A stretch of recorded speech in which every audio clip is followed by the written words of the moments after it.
역사상 인류를 구원하기 위한 노력은 계속되었습니다. 슈바이처는 아프리카를 치료하기 위하여 일생을 보냈습니다. 솔코는 소아마비를 치료하기 위하여 자신의 전생애를 투자했습니다. 에드워드 제너는 수천 년 동안 인류를 고통스럽게 하였던 천연두 예방접종을 발명하였습니다.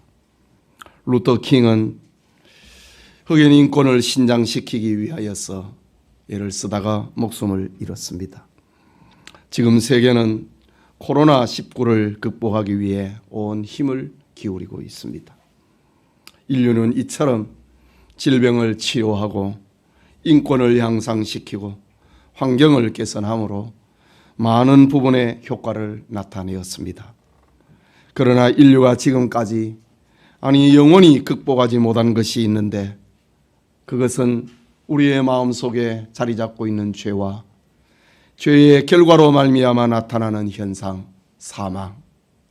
죄와 사망은 인류 본질에 대한 이 문제에 대해서는 지금까지 극복하지 못하고 사람이 해결할 수 없는 일입니다. 인류가 절망하고 있을 때에 인류를 지배하는 죄와 사망의 문제를 해결하기 위해 하나님께서 자신의 독생자 예수 그리스도를 대속제물로 세상에 주셨습니다. 오늘 본문은 절망에 빠진 한 여인이 예수님을 만나 구원에 이르게 되는 이야기를 기록하고 있습니다.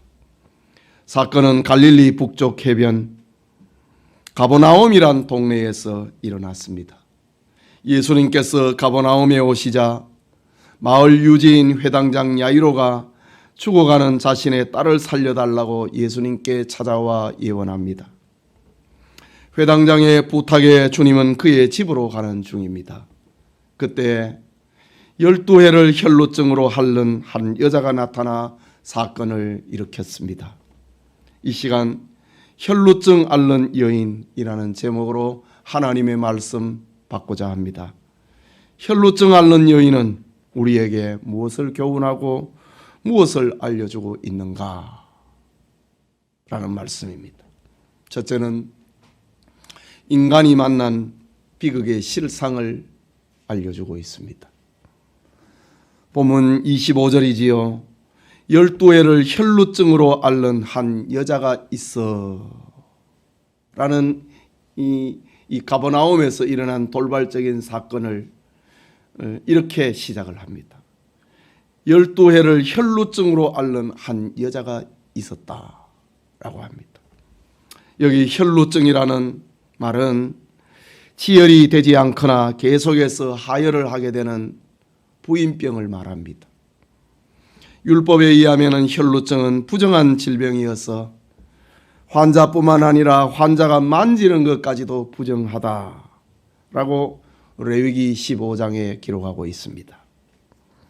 혈루증 걸린 여인은 성전을 가까이 할 수 없었고 때로는 집안에서 이혼을 당하기도 했습니다. 그러니 혈루증 환자는 죽음의 고통과 더불어 사회와 가족으로부터 격리되는 이중의 고통을 당하게 되었습니다. 오늘 성경에 등장하는 여인은 혈루증으로 12해를 앓고 있었다라고 합니다. 히브리인들에게 12이라고 하는 숫자는 완전을 의미합니다. 야곱의 12아들, 12지파, 예수님의 12제자, 12바구니, 천국의 12문, 이것은 다 완전을 상징을 하는 숫자입니다. 이것은 혈루증 앓는 여인이 당한 육체적인 고통, 정신적인 고통이 얼마나 극에 달했던가, 그것을 암시해 주고 있는 말이기도 합니다. 본서의 저자 마가는 이 여인의 고통을 통하여서 12해를 혈루증으로 앓는 여인의 고통을 통하여서 죄로 타락한 인간, 전적으로 무능해진 인간 실상을 말하고 있는 것입니다. 본문 26절을 보면은 많은 의사에게 많은 괴로움을 받았고 가진 것도 다 허비하였으되 아무 효험이 없고 도리어 더 중하여졌던 차에 라고 합니다. 고대의 문헌을 보면은 혈루증에 대한 처방이 많았습니다.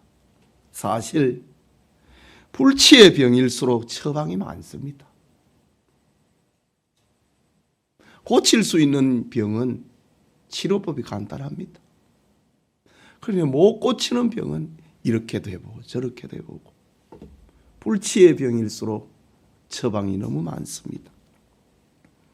본문에 기록된 혈루증 앓는 여인은 다행히 부자였기에 많은 의사에게 찾아가는 기회도 그에게 주어졌습니다. 그러나 시간이 지나면 희망은 실망으로 다가왔습니다.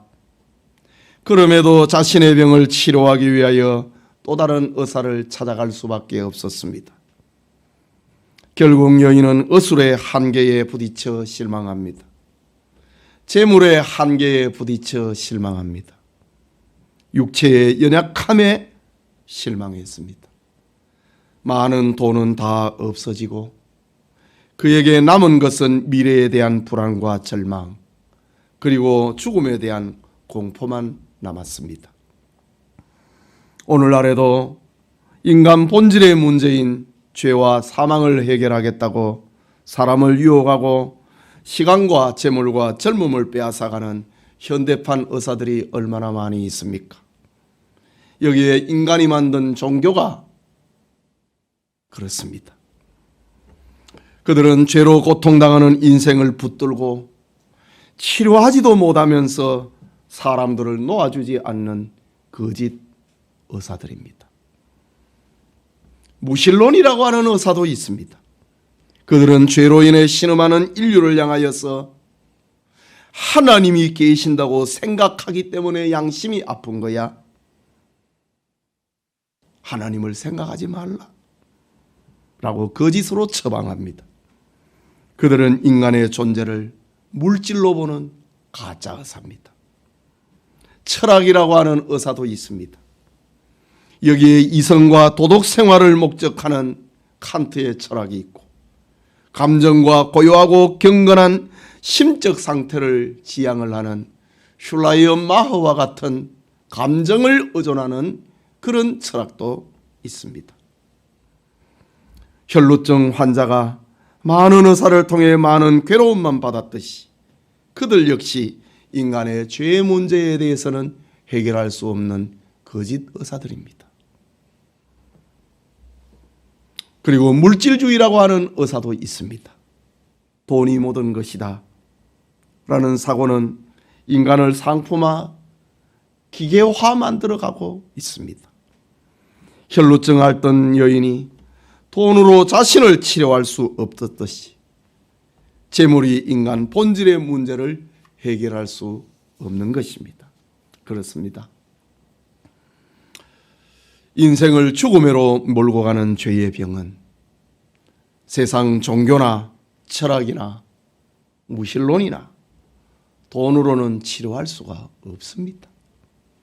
그것을 지금 마가는 12회를 혈루증으로 앓는 한 여자가 있어 많은 의사에게 많은 괴로움을 당하였고 있던 것도 다 허비하고 더 중하여졌던 차에 라는 말로 이 여자에게 일어난 슬픔을 이렇게 말하고 있는 겁니다. 오직 창조주요 전능하신 하나님만이 인간 본질의 문제를 치료할 수, 해결할 수 있다는 사실입니다. 창조주 하나님께서 인류를 위해 자신의 독생자 예수 그리스도를 세상에 보내신 그것이 인간 본질의 문제를 해결하는 처방이다 라는 것입니다.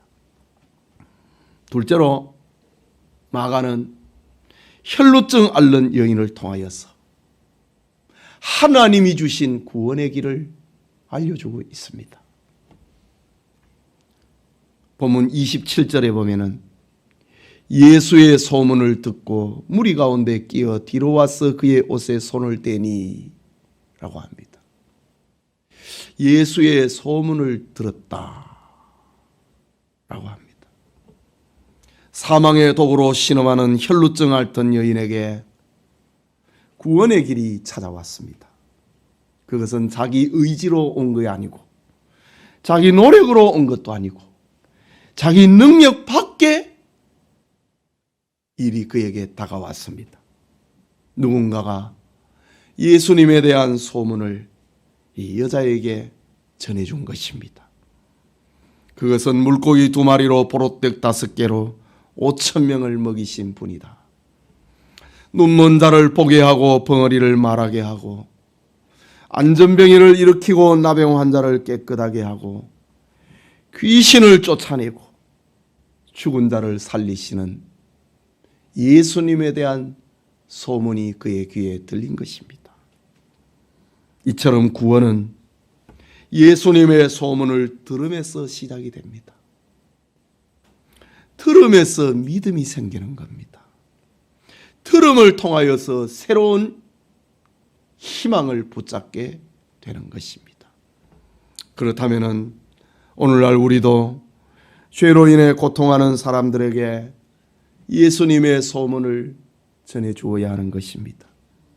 우리가 복음을 부끄럽게 여기는 동안에 누군가는 지금도 고통을 당하고 있고 결국은 멸망에 떨어진다는 사실을 우리는 기억을 하고 이 구원의 소식을 전해줘야 되는 겁니다. 다시 27절을 보면은 예수의 소문을 듣고 무리 가운데 끼어 뒤로 와서 그의 옷에 손을 대니 라고 합니다.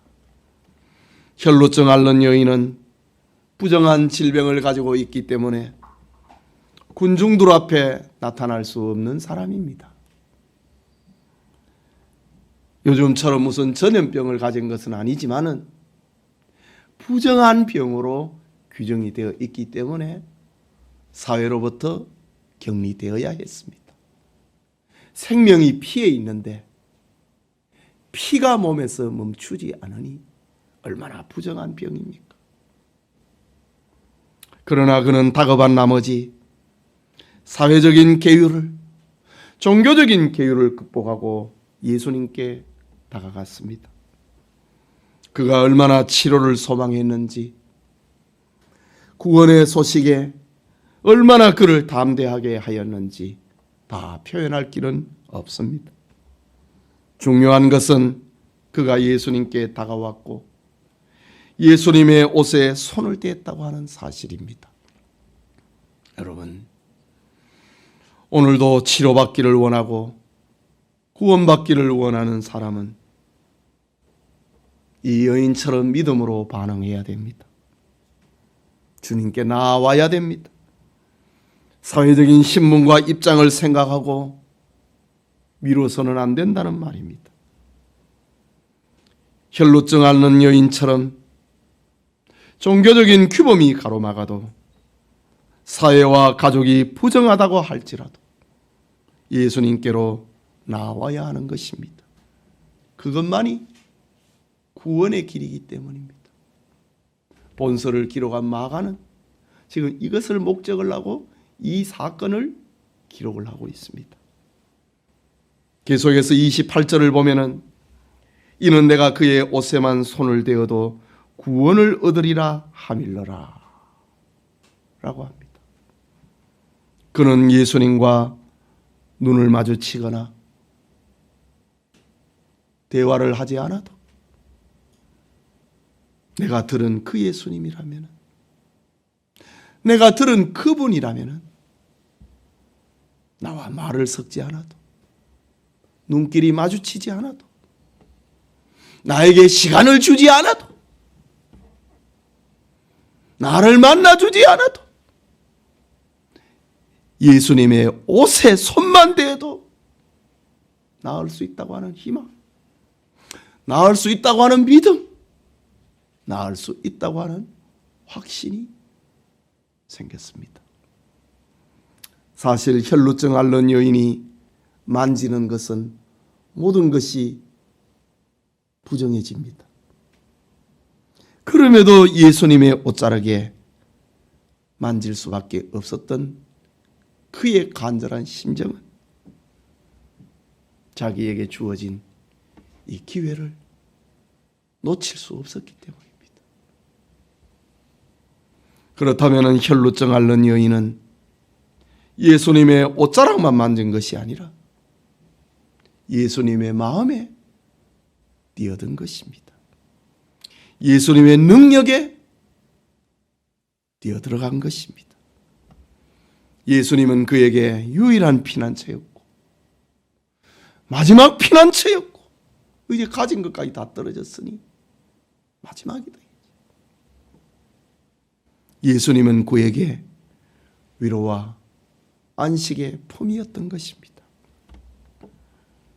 예배드리는 우리 성도님, 예수님은 우리의 안식처요, 우리의 최후 피난처요, 우리의 위로와 평안이라고 하는 사실을 혈루증 앓는 여인의 고백처럼 이런 믿음이 우리에게도 있기를 소원합니다. 마지막으로 혈루증을 앓는 이 여인의 사건을 통해서 본서를 기록을 하고 있는 마가가 우리에게 들려주고 있는 메시지는 믿는 자에게 주어지는 축복을 알려주고 있습니다. 믿으면 구원받는다 이거지. 믿으면은 치료를 받는다는 겁니다. 본문 29절에 이에 혈루 근원이 곧 마름에 병이 나은 줄을 몸에 깨달으니라. 34절에는 예수께서 이르시되 딸아 내 믿음이 너를 구원하였으니 평안히 가라. 네 병에서 놓여 건강할지어다 라고 합니다. 예수님의 소문을 들을 때에 야, 그분을 내가 만날 수 있다면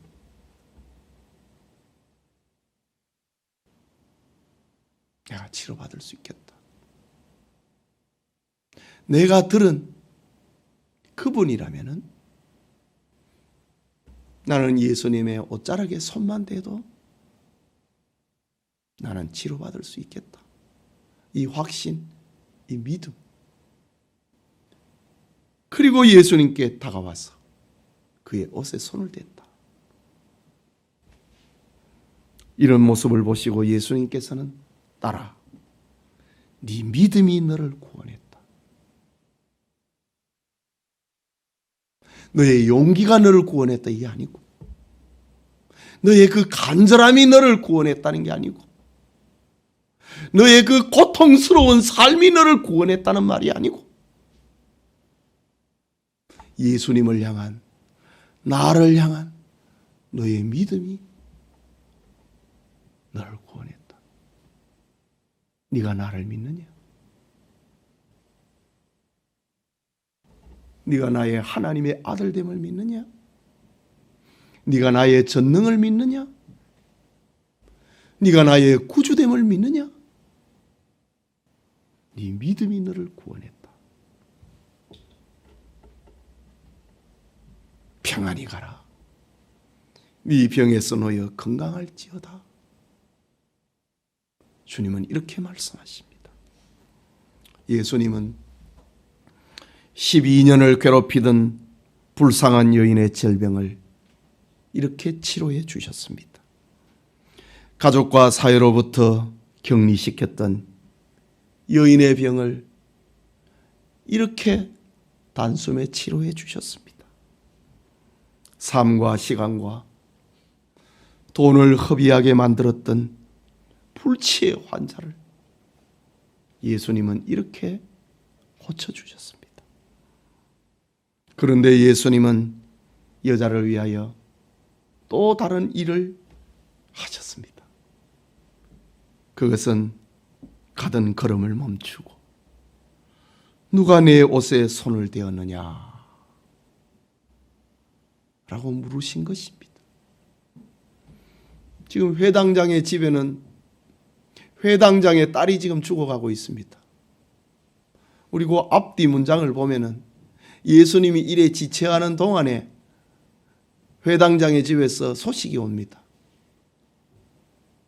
회당장의 딸이 죽어버렸습니다.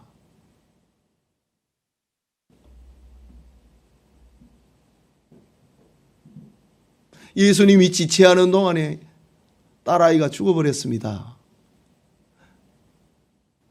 지금 이런 일들이 지금 벌어집니다. 그 다음 문장에 보면 나옵니다. 가는 중에 지금 예수님이 길을 멈춰버렸습니다. 누가 내 옷에 손을 댔느냐? 걸음을 멈추고 물으십니다. 군중들과 제자들은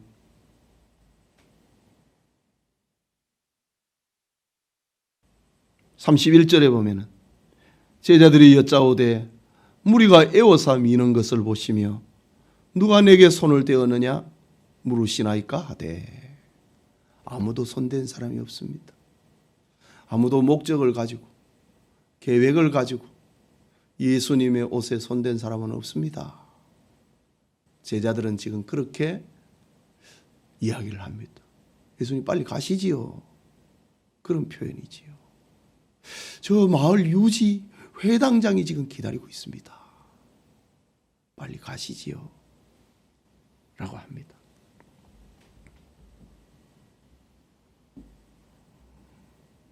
제자들은 예수님과 혈루증 앓는 여인 사이에 일어난 이 엄청난 사건을 알 수가 없습니다. 주신 자와 받은 자만이 아는 생명의 교제이기 때문입니다. 성경을 보십시오. 예수님의 능력이 자기에게서 나간 줄을 아시고 누가 내 몸에 내 옷에 손을 대느냐 물으시니 이거는 주신 자와 받은 자만이 아는 생명의 교제입니다. 이것이 기독교의 특징입니다.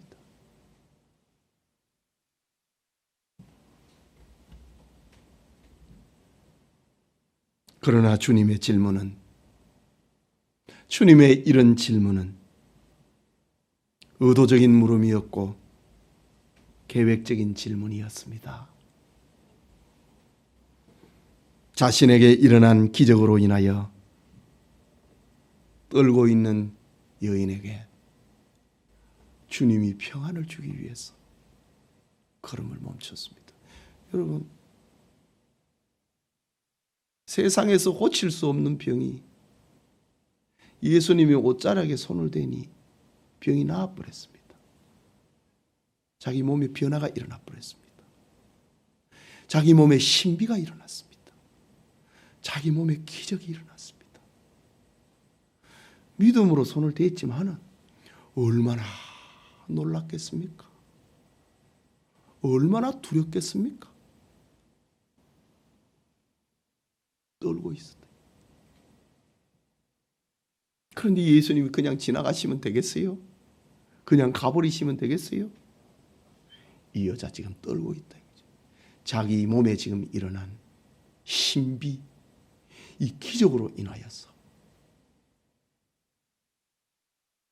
세상에서 얻을 수 없는 그런 기적이 자기 몸에 일어났는데 떨지 않으면 이거는 사람이 아니지요. 두려워 떨고 있습니다. 33절에 보면은 여자가 자기에게 이루어진 일을 알고 두려워하며 떨며 와서 그 앞에 엎드려 모든 사실을 여쭈니 내가 그랬습니다. 떨고 있다. 베드로가 밤새 고기를 못 잡다가 예수님이 깊은 데로 가서 그물을 내리라 라고 했지요. 베드로가 내가 밤이 맞도록 수고했지만은 잡은 것이 없지만은 말씀에 의지하여 그물 내리겠습니다 라고 깊은 데로 가서 그물을 내렸습니다. 고기가 그물이 찢어질 정도로 잡히게 됩니다. 말씀에 의지하여 내린다고 했다. 믿음으로 내렸다 이거지. 그런데 기적이 일어났습니다. 그때 베드로가 했던 말, 예수님의 무릎 앞에 딱, 고기는 어디 간데 관심 없고 예수님의 무릎 앞에 엎드렸어. 주여 나를 떠나소서. 나는 죄인이로소이다. 믿는다고 하면서도, 믿음의 행동을 하면서도 그의 마음속에 의심의 그림자가 얼마나 많이 스쳐가지겠습니까? 주여 나를 떠나소서. 나는 죄인이로소이다. 지금 오늘 성경에 12회를 혈루증으로 앓는 이 여자에게 이런 일이 지금 벌어진 겁니다. 응? 여자가 자기에게 이루어진 일을 알고 두려워하여 떨며 와서 그 앞에 엎드려 모든 사실을 여쭈니 라고 합니다. 그렇다고 하면은 예수님께서 걸음을 멈추시고 누가 내 옷에 손을 대었느냐? 이것은 계획적인 질문이지요. 목적적인 질문이지요. 떨고 있는 여자에게 평안을 주려고 하신 주님의 질문입니다. 12회를 혈루증으로 앓는 여인에게 새로운 삶을 선언하기 위한 주님의 질문이었습니다. 마지막 34절을 보십시오. 예수께서 이르시되 딸아 내 믿음이 너를 구원하였으니 평안히 가라. 떨지 마라 이거지. 두려워하지 마라 이거지. 네 믿음이 너를 구원하였으니 평안히 가라. 네 병에서 놓여 건강할지어다 라고 선언하십니다. 이 말을 하기 위해서 주님은 걸음을 멈추셨고 질문하셨던 겁니다. 예수님이 여인에게 주신 축복의 연속을 말하는 것이지요. 혈루증 앓던 여인이 육신의 질병만 치료받은 것이 아니라는 말입니다. 그는 육신의 질병을 낫고자 함을 통해 그의 영혼이 구원받은 것입니다. 주님은 내 믿음이 너를 구원했다고 선언하고 있습니다. 여러분 지금까지 이 여인에게 일어난 일련의 과정을 한번 생각을 해보십시다. 주님은 12회를 혈루병 앓던 여인에게 예수님의 소문이 그의 귀에 들리도록 하셨습니다. 여인에게 예수님의 옷에 손만 대도 병을 치료받을 수 있다고 하는 그 믿음을 주님이 주셨습니다. 그리고 그 믿음의 결과는 육신의 치료뿐만이 아니고 그의 영혼까지 구원을 받게 됩니다. 그리고 주님이 주신 평안을 얻게 됩니다. 그렇다면 혈루증 앓던 여인이 앞으로 할 일은 무엇이겠습니까? 눈에 선하지 않습니까? 나는 12해 동안 불치의 병을 앓던 사람입니다. 그런 내가 주님의 옷에 손을 대었습니다. 주님께서 내 몸을 치료해 주셨습니다. 주님께서 내 영혼을 구원해 주셨습니다. 세상에서 경험하지 못한 평안이 내게 임했습니다. 여러분도 예수님에게 다가가세요. 예수님을 믿으세요. 이렇게 사람들에게 말하는 것이 이 여인이 할 일인 것입니다.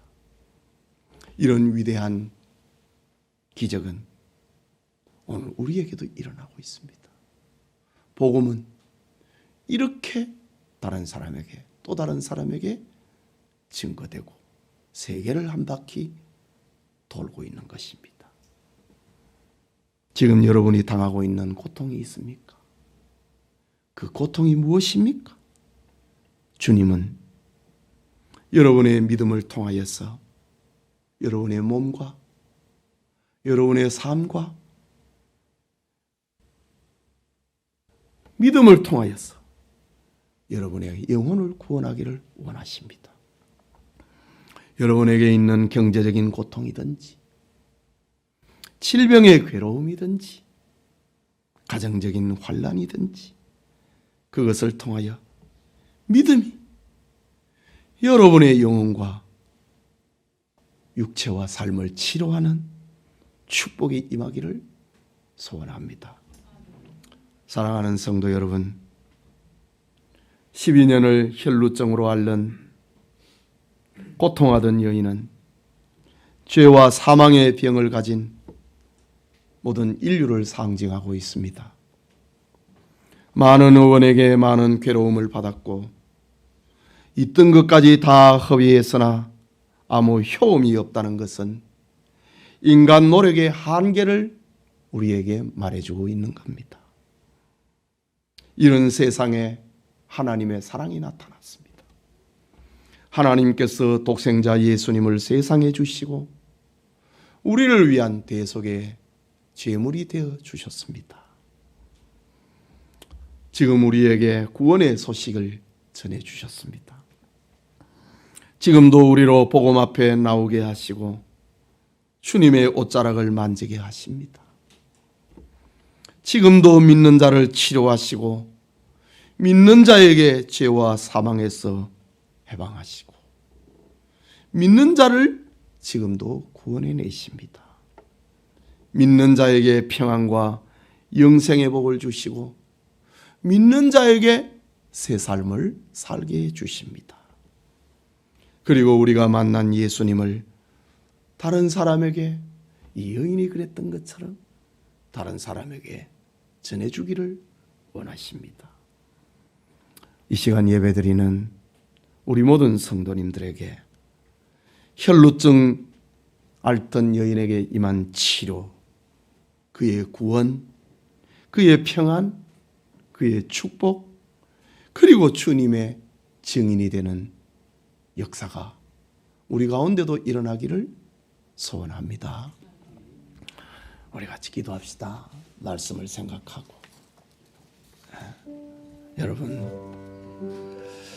여러분의 삶에 고통스러운 부분이 무엇입니까? 여러분의 몸에 아픈 곳은 어디이십니까? 아픈 곳에 여러분의 두 손을 놓고 여러분의 아픈 삶에 두 손을 올리고 하나님 앞에 기도하는 시간 가지겠습니다. 아픈 곳에 손을 놓고 기도합시다.